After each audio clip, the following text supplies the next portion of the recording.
That morning began like any other, quiet, calm, and ordinary. I remember waking up to the soft hum of the ceiling, fan and the faint glow of sunlight, slipping through the curtains. For a moment, everything seemed normal. I reached across the bed, expecting to feel the warmth of my wife, Sarah, beside me. But my hand touched nothing but cold sheets. I frowned and sat up. Maybe she was already in the kitchen, making coffee like she always did. I slipped out of bed, stretching the sleep out of my eyes, and walked toward the hallway. But something felt different, an unsettling silence, like the whole house was holding its breath. When I entered the kitchen, the smell of breakfast wasn't there. Instead, on the counter, I found a single piece of paper. A note. My heart thumped as I picked it up. 6 words. I need space. Don't look for me. My breath caught in my throat. I blinked, rereading the sentence again and again, hoping I was misunderstanding it. But the truth was there, sharp as a knife. She was gone. I rushed to our bedroom, flinging open the closet. Half her clothes were missing. Her suitcase, too. The drawers were slightly open, as if she had hurried while packing. I checked the bathroom. The sink was dry, toothbrush gone. A strange numbness spread through me. I felt like the walls were collapsing in slow motion. I grabbed my phone and called her. Straight to voicemail. I tried again. Same result. As the minutes passed, my mind filled with memories. Our first date, late-night conversations, quiet Sunday mornings, stupid fights, apologies whispered in the dark.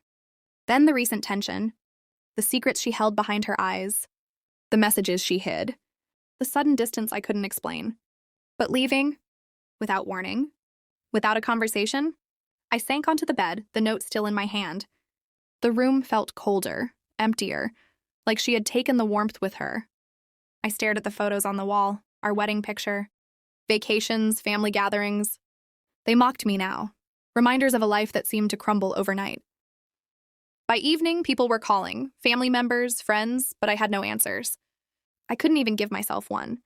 Something was wrong, terribly wrong. But I had no idea that the truth I desperately needed would come from the last person I ever expected. 2 days passed like a blur. I barely slept, barely ate, and barely moved from the couch. Every sound from outside made me look toward the door, hoping desperately that it was Sarah coming home. But the house stayed silent, like it was grieving with me. On the 3rd day, around noon, the doorbell rang. I froze, my heart slammed against my ribs.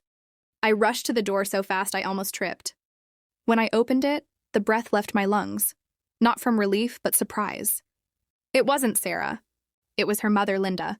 She stood there with her shoulders slumped, a small overnight bag in her hand, and worry carved deep into her face. Her eyes were red and swollen, as if she had cried all night. She looked older than I remembered, tired in a way that comes only from emotional exhaustion. "Can I come in?" she asked gently. I nodded and stepped aside. She walked slowly into the house, looking around as though seeing the memories on every wall. The silence between us was heavy. Finally, we sat at the dining table, across from each other. Linda took a deep breath. "I guess you know she left." I swallowed hard. "Yeah, she didn't tell me where she went." "Did she tell you anything?" For a long moment, Linda didn't answer. She clasped her hands together, gripping them tightly like someone holding painful truth. When she finally spoke, her voice trembled. "I didn't want to be the one to tell you this, but you deserve honesty." My stomach twisted. "Tell me what?" She pulled something from her purse, a folded sheet of paper. I hesitated before taking it. When I opened it, my blood ran cold. Screenshots. Text messages. Between Sarah and a man named Eric. My fingers shook as I read the messages, flirtatious, emotional, intimate. A knife twisting deeper with every line. I looked up, my voice breaking. "She cheated on me?" Linda shut her eyes and nodded softly. "Yes, but it wasn't what you think." Anger rose in me, hot, sharp, uncontrollable. "She left me for him?" "No!" Linda grabbed my hand, tears spilling down her cheeks. "She left both of you." She realized she made a mistake. She was ashamed. She didn't know how to face you. I leaned back, stunned. Betrayal, confusion, heartbreak all crashed into me. Linda squeezed my hand. "I came here to help you understand before you lose her forever." And for the first time since Sarah left, I felt the story was much deeper than betrayal alone. That night, after Linda's visit, I couldn't sleep. My mind was a storm of emotions, anger, confusion, heartbreak, and disbelief.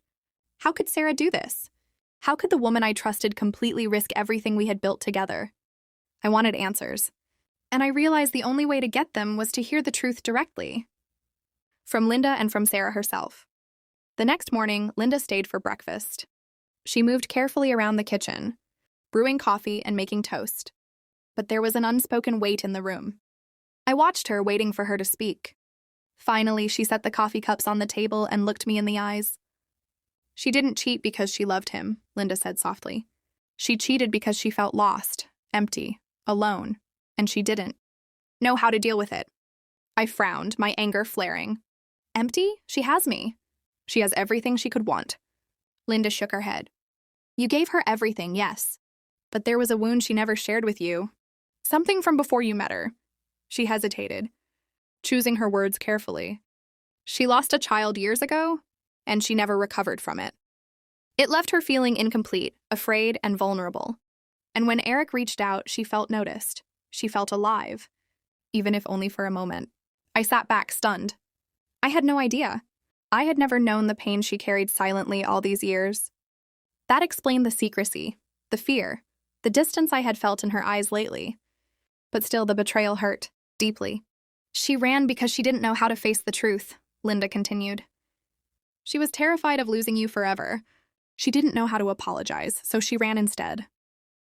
I closed my eyes, trying to process it all.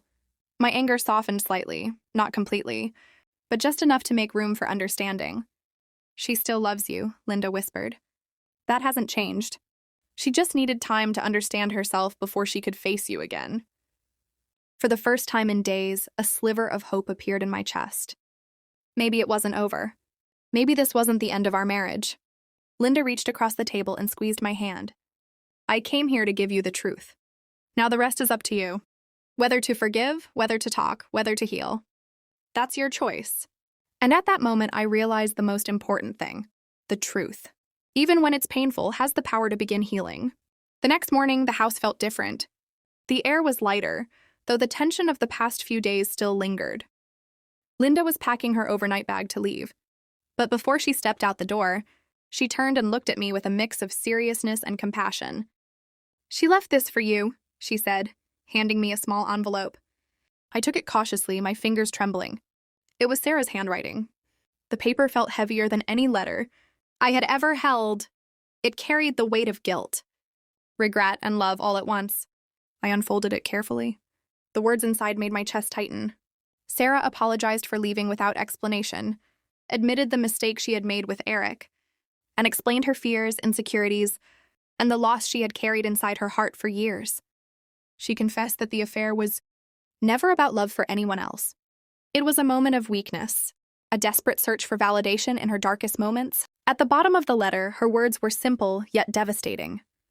If you ever want to talk, I'll be at my mother's house. I sat in silence, absorbing the truth.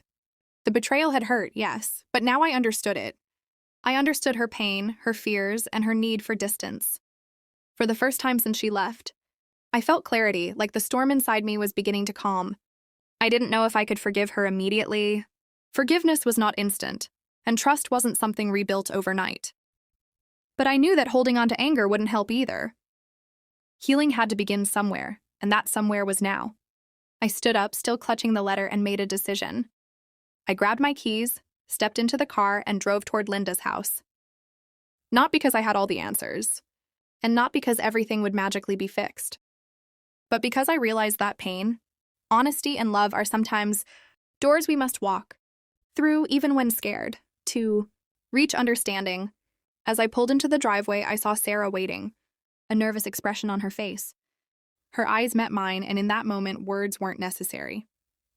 The truth had been spoken. The mistakes had been acknowledged. And now perhaps a second chance could begin. Sometimes life breaks you to teach you. Sometimes heartbreak shows you the truth. And sometimes the person who walked away is the one who teaches you how to love again. That morning, I realized my wife had walked out, but her mother's visit and the truth she revealed had given me the clarity to start a new chapter in our lives.